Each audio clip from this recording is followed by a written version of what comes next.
Learn to build a complete Match3 game from scratch using C programming and the Raylib graphics library in this hands-on tutorial. You'll create a polished ASCII-based puzzle game with smooth animations, visual effects, sound integration, and responsive gameplay mechanics. The course covers everything from setting up the game loop and tile matching logic to implementing score systems, particle effects, and audio feedback. Eric Uzwa created this course. Hey everyone, how you doing today? Wazoo here, and this is the Match3 game that we're going to be putting together in our video tutorial today.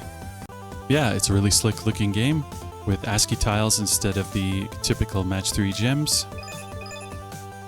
But we can go ahead and match and take a look at the different visual effects that we're creating here. Whenever a match is made, the tiles turn green and some yellow highlighting for a score shows up on top of them. And notice how the large score in the top left corner will balloon up whenever it's increased, like there. So yeah, I think this is going to be a super cool video, and I can't wait to dive into this and put everything together with you.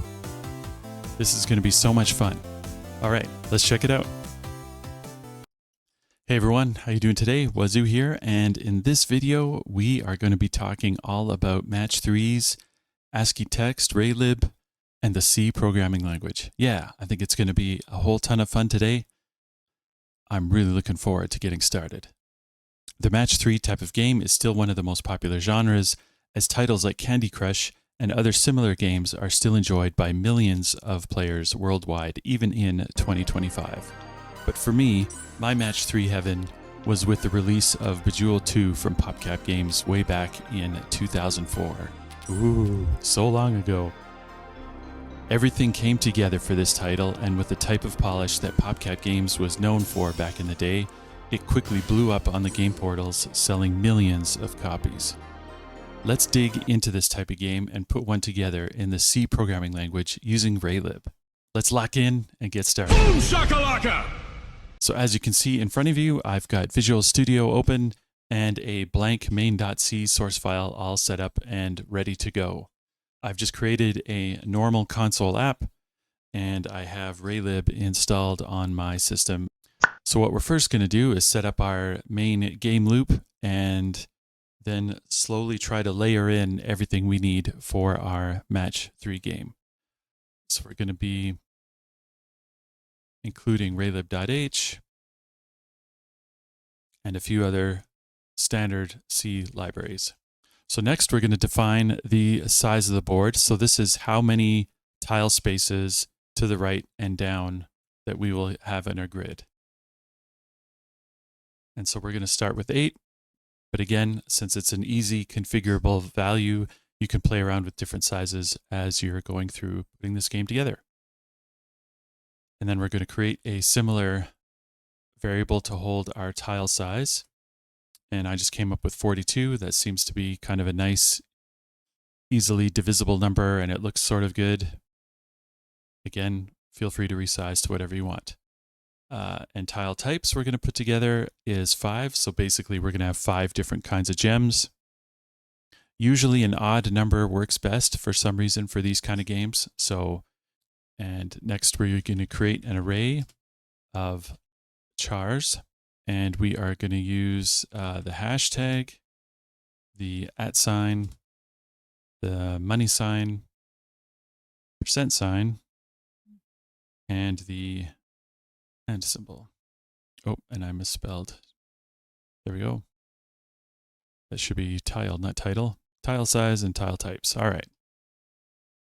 And then we are going to create a small char 2D array to hold the board. So board size times board size. Okay, perfect so far. So first we're going to create a small function to randomly generate the tiles that we want to display.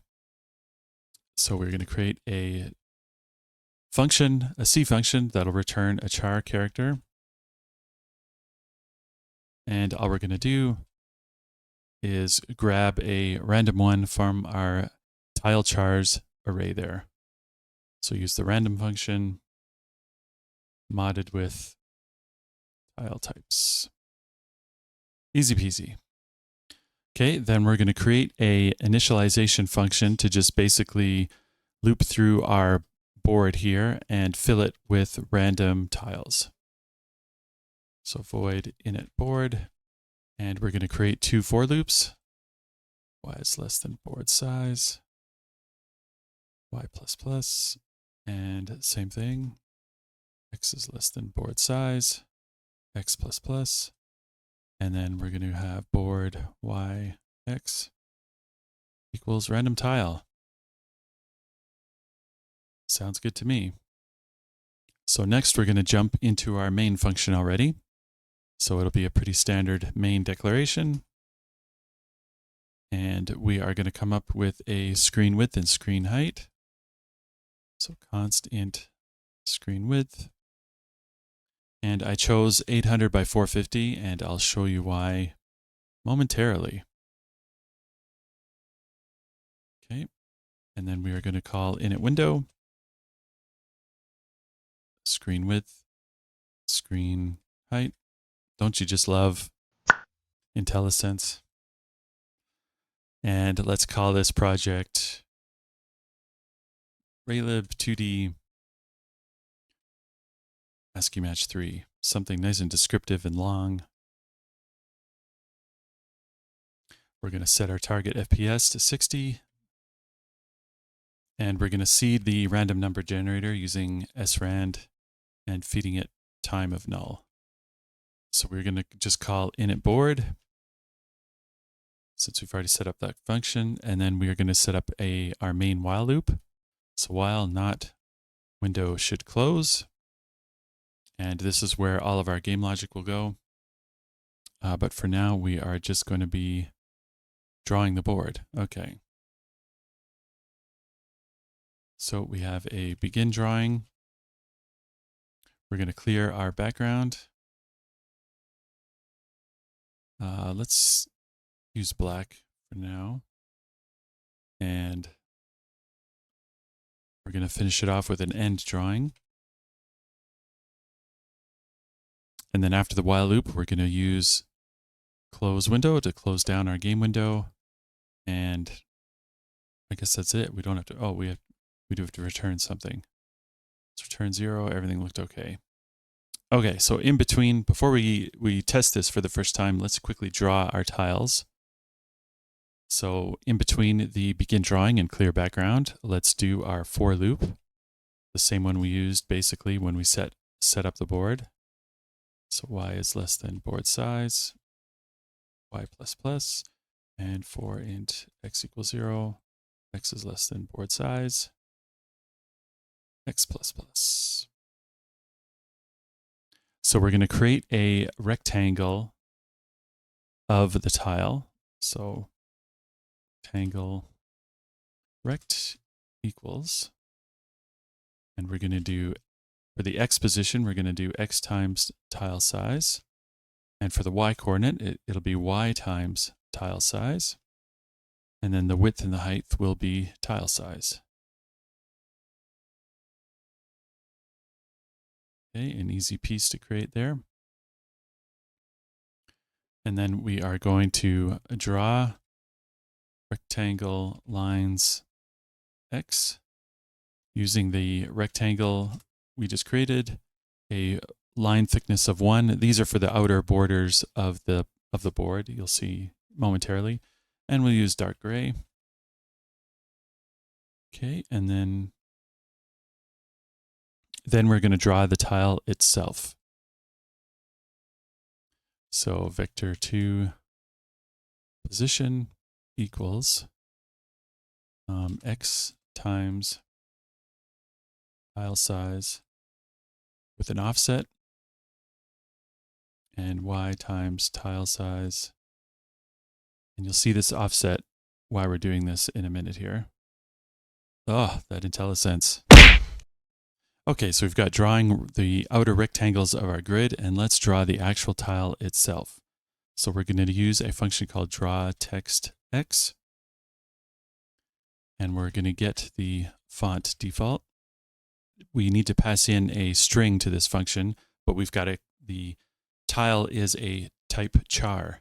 So we need to convert that into a string. So to do that, we use text format, and we use %c, and then board y x. Okay, next we have to create a vector2 for the position of our tile. So it'll be rect.x with a little offset and a rect.y with an offset. And then it'll be font size of 20. Wait for now. Okay, so that should be all we need to get our basic grid going. Okay, let's build it for the first time. And you can see that we've got a window. And we can see our game board is coming up with our different ASCII characters, different tiles, which is really cool. All right.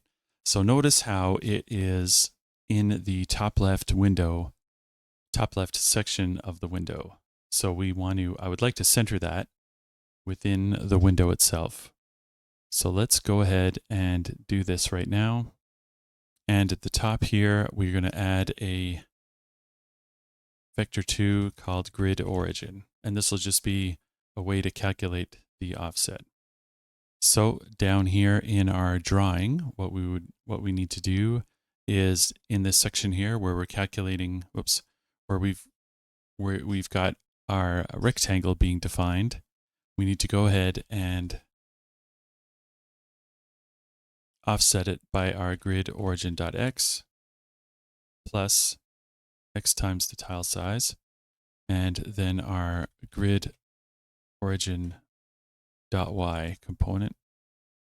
Okay, so back up in our initBoard function.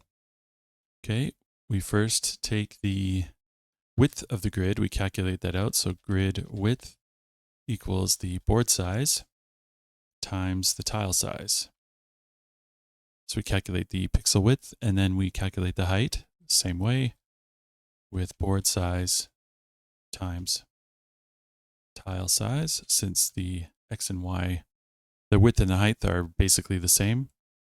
And then we calculate grid origin equals, it's a vector2. And what we want to do is we want to get the screen width and subtract it by the grid width and divide this by 2. And for the y, we get the screen height. We subtract the grid height, measurement of the grid height, and divide that by 2. And if all goes well, we should be able to run this. So there we have it. So we have our centered grid on our black background, and so far, so good. All right. So now let's add an image. So I've gone ahead and I come across this space background image, and it is, I'll blow up the size here, but it's 2560 by 1440. Using any image tool, if we try to resize this image to 800 width, we get a height of 450, which keeps this aspect ratio in place. And that's how I came up with the 800 by 450 for our window size. So I've dropped this image into the assets folder that's in the project. Again, when you pull down this project, you'll have all the assets in the assets folder, and you can easily find your own image to drop in as your background. You don't need to use mine, of course. And so let's declare our background. So texture 2D, background. Okay, so then before we call initBoard, okay, we can use a function called load texture. So background equals load texture, and then I've called it background.jpg. Very descriptive, but nice and easy to find. So then we initialize our board, and then when we're drawing, okay, let's draw it to black. And then what we want to do is, sometimes you might have an image, which in our case is a lot larger than the window of your game. And so we can use some easy Raylib functions to just keep that aspect ratio, but resize the image. So we use a function called drawTexturePro. Okay, and the texture 2D that we want to reference is our background texture. And then we want to calculate a rectangle of 0, 0, and our width and height of our image, or texture, sorry. Then we need to calculate the dimensions of the window to drop this in. So again, we're going to be using another rectangle. And this time we just need to use get screen width and get screen height. And then we're calculating a offset here, but it's just going to be 0, 0. And then the color that we want to use is white. And then of course, when we're cleaning up here before close window, we need to unload our texture to just clean up our resources properly. Okay, so if we hit our play button, we should have a background behind us. And we do. All right. This is pretty cool. So we've got our grid showing up. We've got a pretty cool, the tiles have a neat effect. I'll just go back for a second and talk about the character offsets. So remember how when we're drawing our tile, we're just adding this +12 and +8. And this is because the font size that we are drawing our tiles is smaller than the space of the entire tile. Remember, the tile size is 42. I believe we've declared it. So we're drawing with a much smaller font size in order to give the visual impression of like a real tile, that we're not taking up the entire thing. So if we remove, I'll show you what it looks like if we remove this +12 and +8 offsets. So you'll see that they're just appearing in the top left of the tile. So giving it those offsets helps it to give it a centered look within the tile itself. So let's just restore that. Okay, 12 and 8. All right. So we're coming along pretty good. And let's just display a score in the top left corner. So I'm going to create a score variable. So just int score. And we'll just keep it at 0. You know what? I'll leave it at 200 for now, just so it gives us some kind of visual thing. So just before the end drawing here, okay, and again, we want a text format, and we'll just use score. And then it's an int, so we use %d, and then a score, and then we're giving it a 2020, and then let's font size of 24, and we'll use yellow. And this is a basic way to draw text within Raylib. Let's just make sure this works. Okay, cool. So we've got a score of 200, easy peasy. So now let's use a actual TTF font. So in the assets folder, I've got a TTF font that we can use. Okay, here it is. Okay, so this is the 04 B03 TTF font. It was one that I used to use all the time back in the Flash days. It was I think the default font for the Flashpunk game engine if you use to program Flash games. I've kind of pulled that font out and I use it everywhere just about all the time by default. I think it kind of looks cool, looks pixely. You can also use the Press Start 2P font, which is another popular retro arcadey looking TTF font that's available on Google Fonts, I believe, for free. Okay, so in the assets folder, we've got that font file. So let's go back again to the top, and after our background, let's use, we'll declare a font, and that'll be our score font. Okay, and then after we load our background, let's go ahead and load our score font. So score font equals load font EX.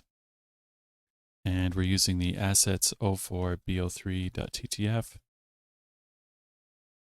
And I've created a variable here called score font size, which I didn't yet declare. So let's go back and do that. And then the other two parameters are null and 0.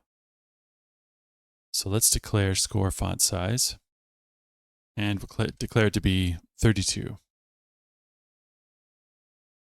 Okay, so we load up the score font with the given score font size. And now when we go down to draw the score, okay, here we are. So we comment that out because we're not going to use it anymore. So we'll use a draw text EX, and we'll first declare score font as the first parameter, and then our text will be the text format score %D score. Okay, and then we will use a vector2 of position 2020 to keep it in the top left corner. And then what we want to do is we want to use the score font size, and then 1.0F, and then we want it to be yellow in color. Okay, and then again, when we unload the texture, let's also unload the font. Just to make sure we remember to do that, let's clean this up. Okay, and let's see if this works. Okay, so we've got our font coming up with our special, we've got our score label coming out in our special font file that we've loaded, and it is rendering in the top left corner at 2020. So we are slowly making some progress here. All right. So now let's track mouse clicks and see if we can highlight the tile that we click on. So just before we go into our main game loop, let's create a variable to hold our current mouse coordinates. So a vector2 of mouse, and then right up here, as we get into the game loop, let's just use mouse equals get mouse position. And then if we click the left mouse button, so if is mouse button pressed, mouse left button. Okay, then what we want to do is get the X and Y coordinates. So since our grid is offset from between the width and the height of the window, we also need to offset the mouse calculation. So int X is our mouse X position minus grid origin.x divided by tile size. This just gives us the tile that we've clicked upon, is what I'm trying to say. So the mouse Y minus grid origin.y divided by tile size. Okay. So now if we've clicked within the board, so if X is bigger than or equal to 0 and X is less than board size and Y is bigger than or equal to 0 and Y is less than board size. So we need to keep track of our selected tile. So back up top, let's create another variable here to hold that. We'll call this one, it's a vector2D, and we'll call it selected tile. And we'll initialize it to -1, -1. Okay, and then back down in our function here. So we've clicked somewhere on the grid, and we've calculated that we are within the coordinates of the grid. We are within the boundaries of the grid, sorry, not the coordinates. We are within the boundaries on the grid. So let's grab our selected tile equals. Okay, and then down here in the drawing code, after we've drawn the board, and before we draw the score, let's draw the selected tile. Draw selected tile. So if selected tile dot x is bigger than or equal to 0, so if we have something there, then we draw the rectangle lines EX. So our first parameter there is a rectangle, and we're going to use the grid origin.x plus selected tile.x times tile size, and then the grid origin.y plus selected tile.y times tile size. Okay, and then a width and height of tile size. Within yellow, we're going to be drawing the border of that tile as yellow. So let's go ahead and try this out. Okay, do I need to cast that to vector 2? Okay. So let's go ahead and do that. And let's run that and see what we get. Okay, so if we click on the top left. Ooh, and then if we click outside, we don't update it at all. Ooh, that's nice. I like that. Okay, things are coming along really cool. All right. Okay, so now the first thing we're going to do is let's create a function to check if we have matches in our board.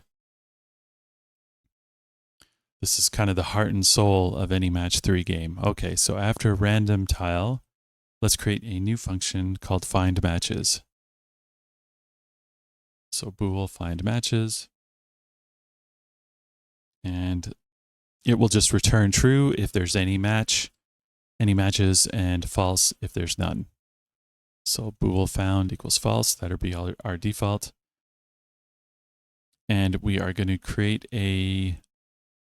another board to hold any matches. Okay, so we're going to call it matched. And again, it'll be the same. It'll be the board size, a two-dimensional array of board size and board size. So basically what we're going to do here is we're going to loop through our tiles and see if there's a match of 3 tiles together. And if there are, then we will highlight them green.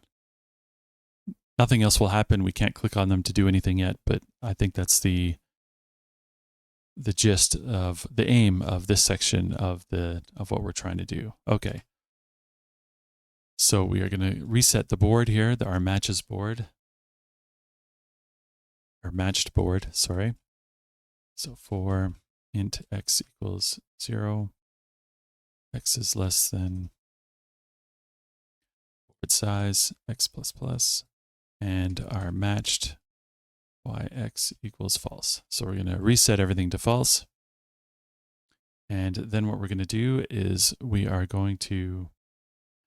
to go through the vertical, we have to go through the board in columns and the board in rows and look for matches there. So hopefully this will become clear as we're typing out all the code here. Okay, and then another inner for loop. So for int equals 0 and x is less than board size minus 2 and x plus plus. Okay, so we grab the current character. So char t equals board yx. So if t equals, so we look around it, we're using the tile and we look around to the neighboring tiles. So first we're looking to the right, to the tile to the right, and t equals board y, and then to the further right. So then we label all 3 of those tiles as matched. So matched yx equals matched y x plus 1 equals matched y x plus 2 equals true. All right. And this is where we've basically got a match. So here we update the score. You know what? Let's just do that quickly now. So score plus equals 10. So we've got eventually we'll put sound effects there. And then now all we need to do is the same thing for our vertical. So notice this -2, we're only going to the -2 across. And this is because since we are checking all the way from the left moving to the right. And we don't want to go out of bounds of the grid if we take out this -2. So we need to do the same thing vertically. So for int, let's do it this way. So x less than board size, x plus plus, and then for int y equals 0, y is less than board size -2, y plus plus. And then same thing, we grab the tile, so char equals board y x, and then if t equals board y plus 1 x, and t equals board y plus 2 x. Okay, and then we mark them all as matched. So matched y x equals matched y plus 1 x equals matched y plus 2 x equals true. And then we increase our score. So score plus equals 10. And the one thing we also need to do is we need to set found to be true. So we found a match. So same thing up here. Found equals true. And that should be all we need to do to find our matches. So let's return found. Okay, now the idea here is that I just want to draw the tiles that are already matched. Okay, so we're populating our matched board. Find matches. Okay, so let's just call find matches. And we'll only be able to see any matches if we've generated 3 pieces together. Okay. So just highlight the ones in green. All we have to do is go down to our draw text X function here where we're drawing the actual tile. And then for this color calculation, instead of white, what we can do here is let's make this a small function instead of white. So let's create a ternary function here. So if matched yx is green, if matched yx is true, then we want to draw green. Otherwise, let's draw white.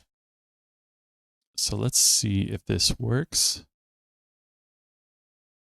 And if we get lucky, oh, we got lucky. Okay, so notice how we've got some tiles that are 3 together and they are matched of the same type, and our match algorithm looks like it's working. Let's just double check visually here. And I know it's not really a solid proof, but so far we don't have a lineup of 3 of the same tiles anywhere else that is not green. So we see our tiles are green, we can highlight them, and our score just keeps going up because, of course, we keep calling find matches every frame. Okay, so now what we can do is let's go ahead and remove our match tiles. Okay, so to do that, we're going to create a function called resolve matches. And let's just go back up to our, okay, so this is found matches, I'm assuming. Yep, find matches. And let's create a function here called resolve matches.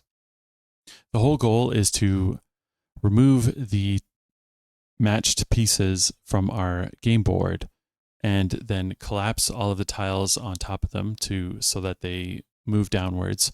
And then any empty spaces that are at the top of the board, we replace with new random tiles. Okay, so for int x equals 0, x is less than board size, x plus plus, and then we're going to do int board size -1. And then we're going to do another inner loop. So for int y equals board size -1, y is bigger than equal to 0, and y minus minus. So if not matched yx, then board yx equals board yx. Y minus minus, and then we want to fill, once this inner for loop is done, we want to fill empty spots with new random tiles. So while right y is bigger than or equal to 0, board right y x equals random tile, and then right y minus minus. So if the find matches returns true, then we want to resolve them. So if find matches, then we want to resolve matches. Okay, so this should work. Okay, so that happened so fast that we didn't see anything. All right, so we had some matches initially, which I did briefly see green for a quick second. Let's try that again. Bloop. So we have green tiles that matched, and then they were collapsed and removed from the board, and new ones popped in at the top. But now let's add in some animation, because that, of course, is just too ridiculously quick. Okay, so what we want to do here is at the top, we want to create another array, and we will call this fall offset. And this will just help us to track the animating tiles throughout the board. Okay, and then here we'll need another variable called fall speed.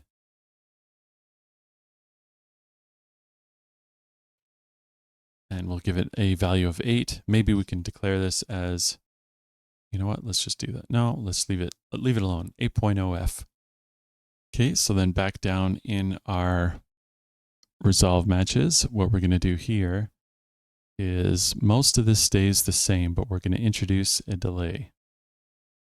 If not matched yx, if y does not equal to right y, then what we're going to do is board right y x equals board y x. And then we're going to add the fall offset equals right y minus y times tile size, and board y x equals empty space, so empty char. And then we're going to take this out, subtract 1 from right y, and then down here in this while loop, while right y is bigger than or equal to 0, we are grabbing the random tile, and then we're going to use that fall offset again of right y x equals right y plus 1 times tile size. Okay, now let's look to animate this. So in our updating logic, what we're going to do is rework this section here, because we don't want to keep, we have to introduce a delay to the find matches to account for the tiles being animated. Otherwise, it's going to look really wonky, and we'll be updating this section quite a bit here. So we're going to introduce a double for loop again. So y is less than board size. And then for int x equals 0, x less than board size, x plus plus. And then if fall offset y x is bigger than 0, fall offset y x less than equals fall speed, which we declared above. And then if fall offset y x is less than 0,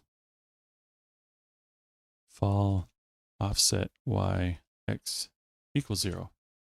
So just fall to the bottom. Okay, and then let's put that underneath our find matches. Okay, so down in our drawing tiles, okay, so we've got our whole, draw the grid, draw the tile. What we're going to do here is surround our tile with a if board y x is not equal to the empty space. Then we draw our tile. And what we need to do also is adjust our y value here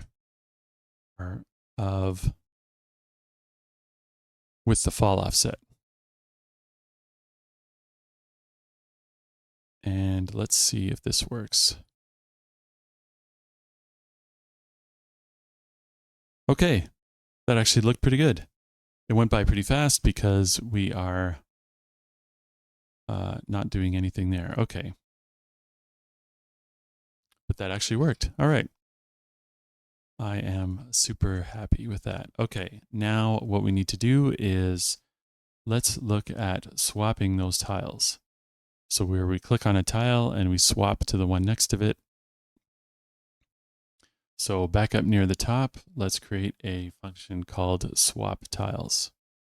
And all this is going to do is swap tiles. Swap tiles, and we're going to be passing in 4 variables here, x2, int y2. And really it's temp. We'll grab the y1, x1, and then we'll swap everything around. So board y1, x1 equals board y2, x2.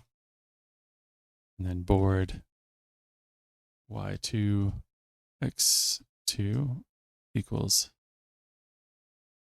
temp. And then we need another small helper function here for testing if the two tiles are adjacent to each other. So bool, we want to return a bool, are tiles adjacent. And we give it 2 vectors. So we want to return the abs a.x minus int b.x plus the absolute value of int a.y minus passing to an int b.y equals 1. Okay, so down in the where we have the mouse grabbing. Okay, so we've got our section here on we've got our selected tile. Okay, so what we're going to do is we're going to update this logic here. So current tile equals vector2 x, y. So if selected tile dot x is less than 0, then selected tile equals current tile.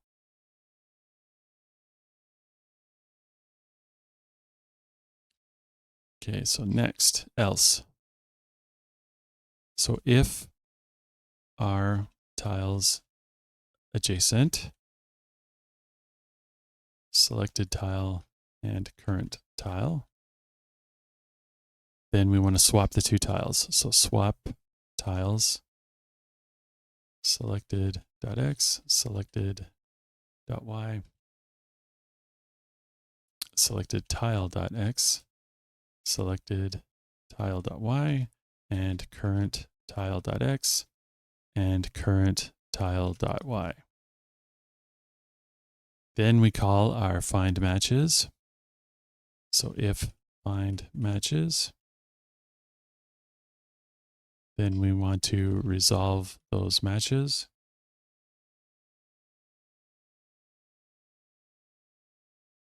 Otherwise, we need to swap them back because they weren't a match. And so we don't want to allow tiles to move that don't result in a match.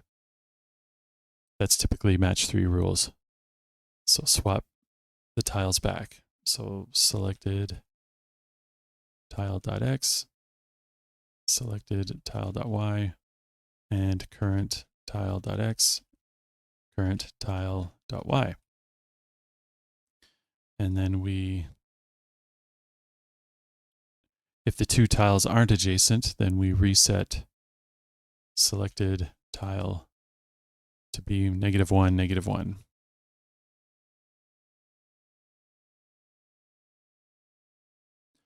Okay, so let's see how that comes together. So we can select a tile and here we go. We can select a tile and try and match it. Okay. So we've got another bug here somewhere, but it does run the algorithm correctly. Okay, let's try and swap these two. Okay, there's that.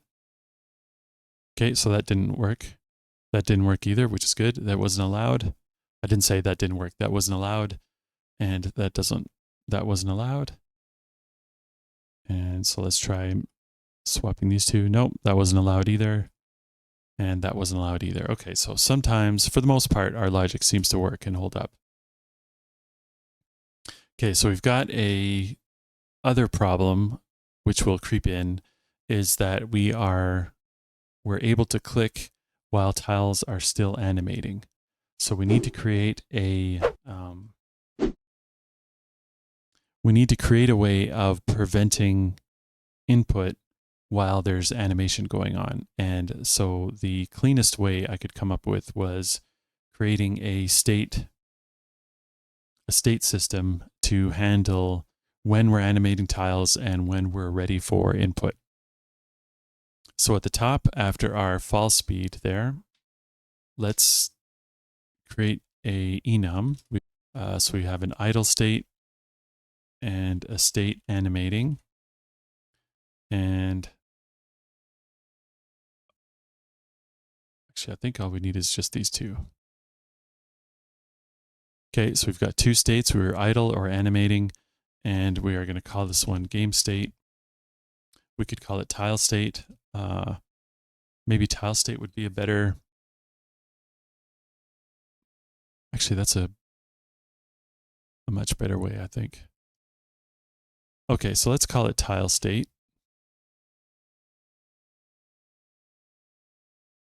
Because when I think of a game state, I'm thinking more of things like what screen are we on? Are we on our main menu screen? Is our game over? Things like that. I wouldn't associate it with animations and input necessarily. So let's call it tile state. Let's declare a tile, oops, help if I could spell state correctly. Let's declare a tile state variable. So just double checking we haven't done that up here. Nope, okay. So now what we can do is let's go down to our init board. Okay, so we're initializing the board, we're offsetting and calculating everything. Okay, so what we want to do first is run all of our matches against the board right away so that any matches are already cleared before we even allow the player to start working with the board. So let's if find matches. Let's go ahead and call resolve matches.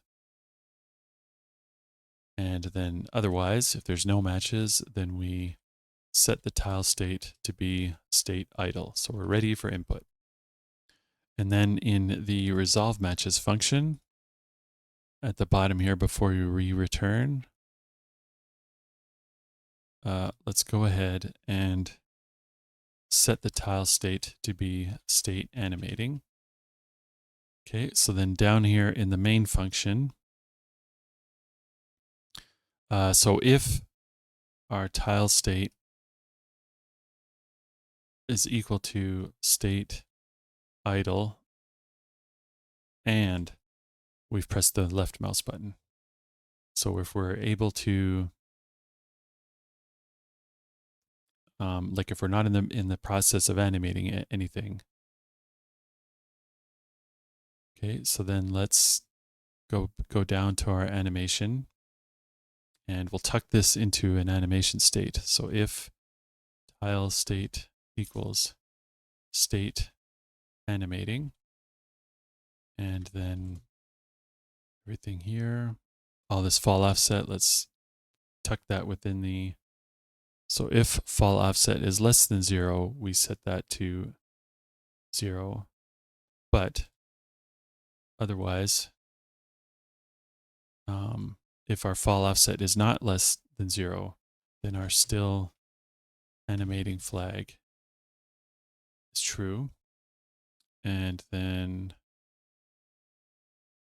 okay, right at the end of this block here, if not still animating, then tile state equals state idle. Idle. Okay, I hope that's all we need. Let's see how this works. Okay, so it somewhat looks okay. So is sort of looking okay. Okay, and I think we need to create, I think what's missing is that we need to create another way to run the match tiles after tiles are falling to see if there's other matches in place. I think that's where some of the logic is getting missed here. Okay. So we've got a fall speed. Okay, and then we want another variable here called match delay timer and a match delay duration. And then in these list of states, we need to add one called state match delay. Okay, let's go back down to our big loop area here. So state animating. Okay, so if not is still animating, what we want to do is instead of setting it to idle, we want to set the tile state to be state match delay, and then set the match delay timer to be our match delay duration. Okay, and then account for that. So if tile state equals state match delay, then we subtract the get frame time. And then if that match delay timer is less than or equal to 0, so then we if find matches, basically rerun everything again, resolve match. Is it called resolve matches? I still resolve matches.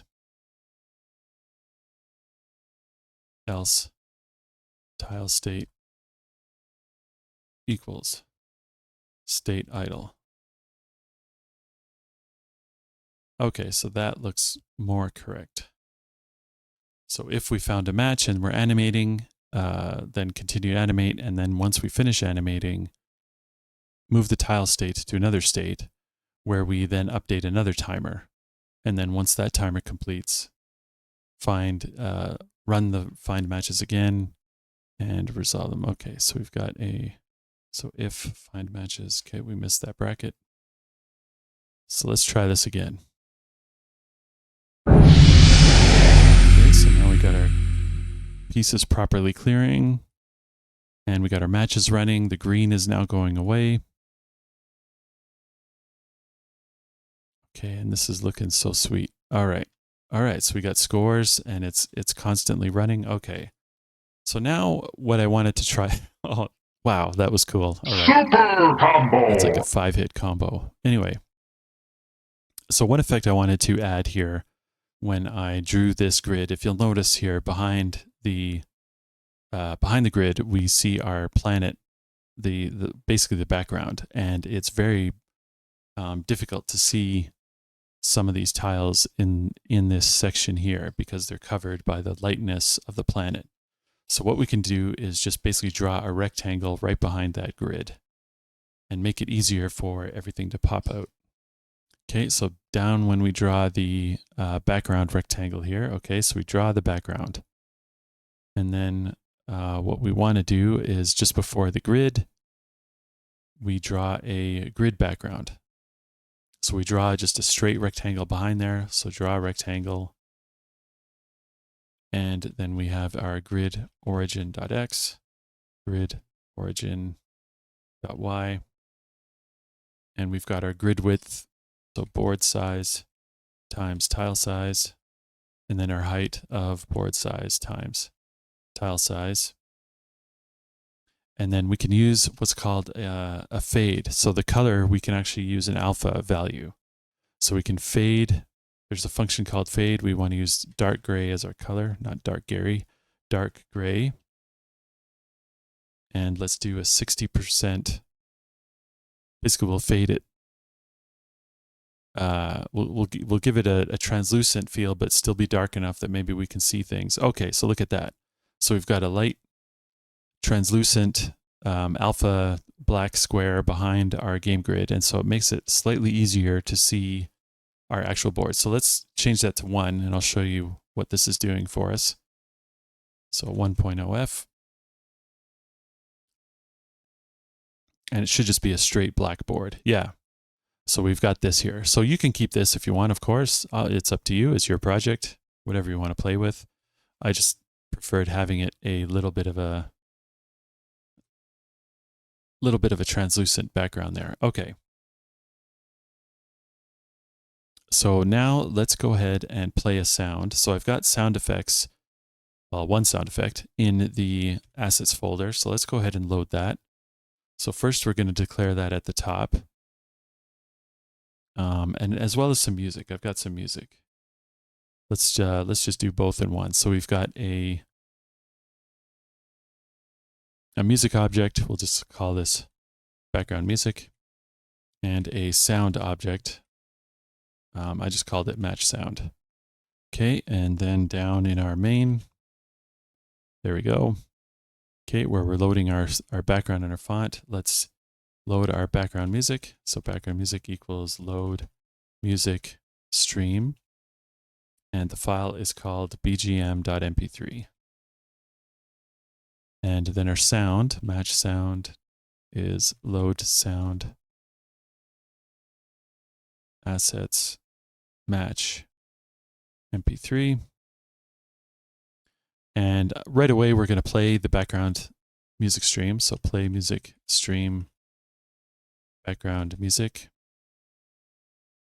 And then within our main loop, we need to call update music stream background music, just to keep the music going. Okay, and then let's, right at the end here, before we do anything else, let's stop the music stream. Background music. And let's unload the music stream. Background music. And let's unload the sound. Unload sound. And that was called match sound. And before we call close window, we need to actually close audio device, which means we've got to call init audio device.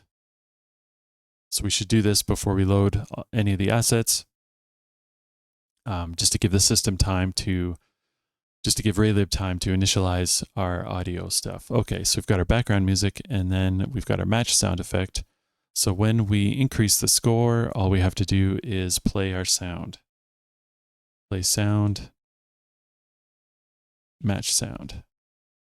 And then again, play sound, match sound. Okay, let's see how this works.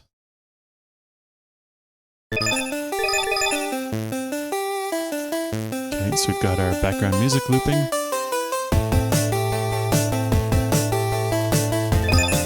We've got our chime sounding for our matches.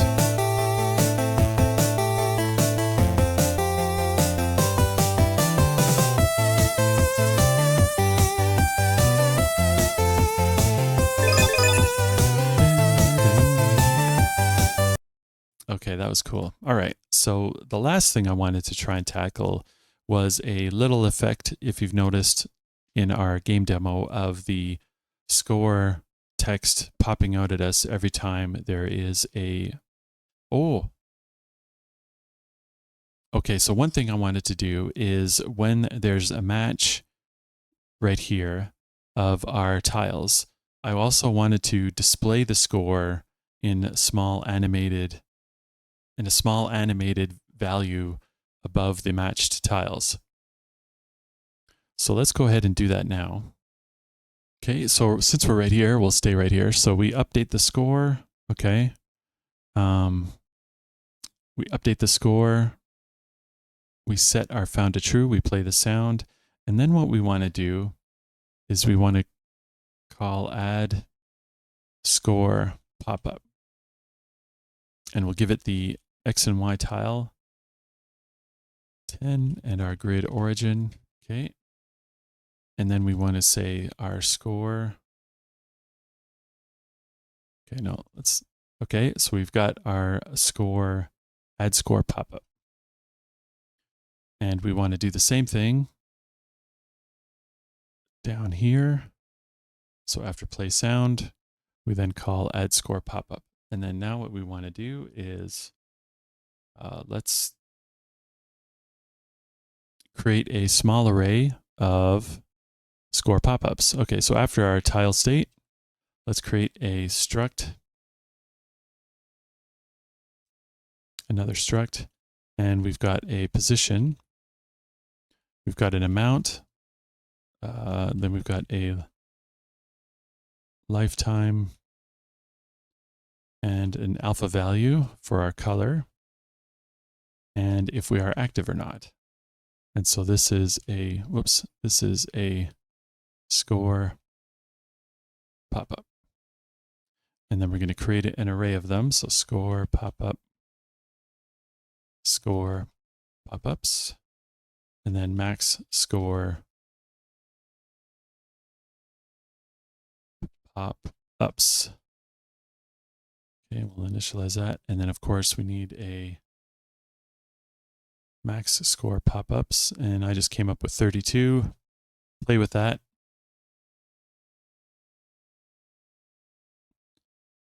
With whatever you want. Okay. So now let's create a add score pop-up function. So just before our find matches, maybe we can stick this here. So void add score pop-up. So we want the X and Y, our position basically, the amount, and the origin of our board. And that's just to help with the offsets for offset. For the board offset of where to place this scored effect. Okay, so we have a loop here. We're just going to basically find an empty entry in that score pop-ups array.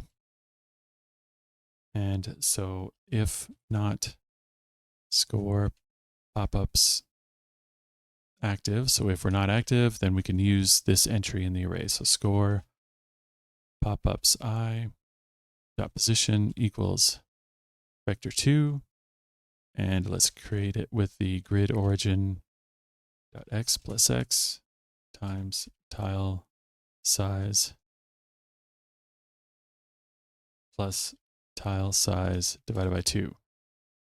That's a lot of math. Grid origin dot y plus y times tile size plus tile size divided by 2. Okay, and then the score pop-ups I.amount is equal to amount, and score pop-ups pop-ups I dot lifetime equals 1.0f. So that's how long we're going to animate it for. And score pop-ups I dot alpha is equal to 1.0. And finally, that this slot is active. So active equals true. And let's break. Okay. So now what we want to do in the updating section is update that array of score pop-ups.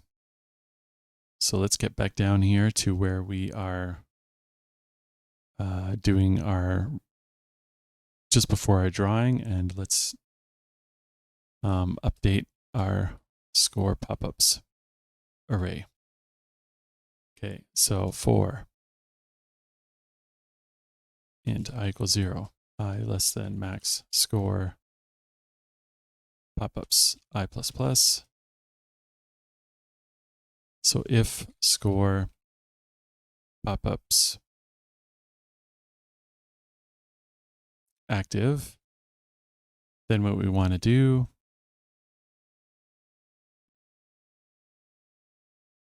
is subtract the current frame time, and then subtract the Y position to basically make it float upwards. Position.y minus equals 30 times get frame time. And then we want to adjust the alpha value to slowly fade it out. Alpha equals score pop-ups I dot lifetime. Okay, and then of course, just some basic logic. So if score pop-ups I dot lifetime is less than equal to 0, then score pop-ups I active equals false. Beautiful. Okay. So now down in our tiles section, so just after we draw our selected tile, and we've now drawn the score. So just before end drawing, let's go ahead and draw our score pop-ups. Pop-ups and I++. And then so if the current score pop-up is active, okay, so we're going to calculate the color. So color equals fade, yellow, score, pop-ups I dot alpha. And then we use draw text, text format, and let's give it a little plus sign, %D. And then we'll use the score pop-ups I dot amount. So draw text. Okay, let's separate this out to make it easier to see. Okay. So we've got text formatting of the amount. See, I already got lost. And then we've got the score pop-ups position, and then the font size, which is 20, and then the color. So let's call it color C. Okay, so now let's see. Theoretically, this should work. And let's see what happens. Okay, so we've got the score coming up. See how the text is fading away? 10, 10, 10, and it fades away. Okay, so we've got that amount. So the last thing I wanted to tackle is having an animated score. And so this is when the player, when the score is getting updated and the score text just kind of pops out at you. Okay, so let's go back up to the top in our favorite section of all these variables. So we've got a score font and our score. So let's reset this to 0. And then let's add in some more variables here to track that. So let's give ourselves a score scale. So basically we want like a large scaled font and then have it shrink back down to 1. Score, scale, velocity, and then an animating variable. So, and is the score currently animating? Okay, so then down in our find matches, okay, so we are updating the score, we're playing the sound, and then we add that little score pop-up. And then so what we want to do is our score animating is set to true. And our score scale is, let's give it 2, a 2.0 scaled font. And then a score scale velocity, we could call it timer, equals minus 2.5 f. So basically over time, it'll shrink back down to the regular size. Okay, and then let's add it as well here. And then finally, in our updating section, before we draw anything, so after the match pop-ups section that we just added here, let's update the score values, like basically the score sizing, score animation. So if score animating score scale plus equals score scale velocity times get frame time, if score scale is less than or equal to 1.0 f, score scale equals 1.0 f, and score animating equals false. Okay, so that should be all we need to do. And then finally, when we draw the score, where are we here? Okay, so here's the text. Tiles, this looks like the score. Okay, so we have our position, and then we have our score font size times our score scale. I think that's really all we need to update. Okay, that looks right. Let's go ahead and run this and keep an eye on the score. Oh, look at that. Oh, that is so cool.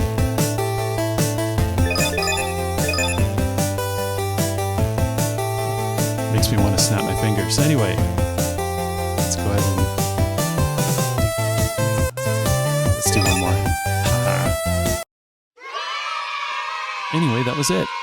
That was the Match3 project that we've put together. We went through a lot of little bits to put together the effects for this game, the way all the pieces look and animate, and little tiny details like the scores, updating the little tiny animations there. So I think there's a lot of value in what we put together today.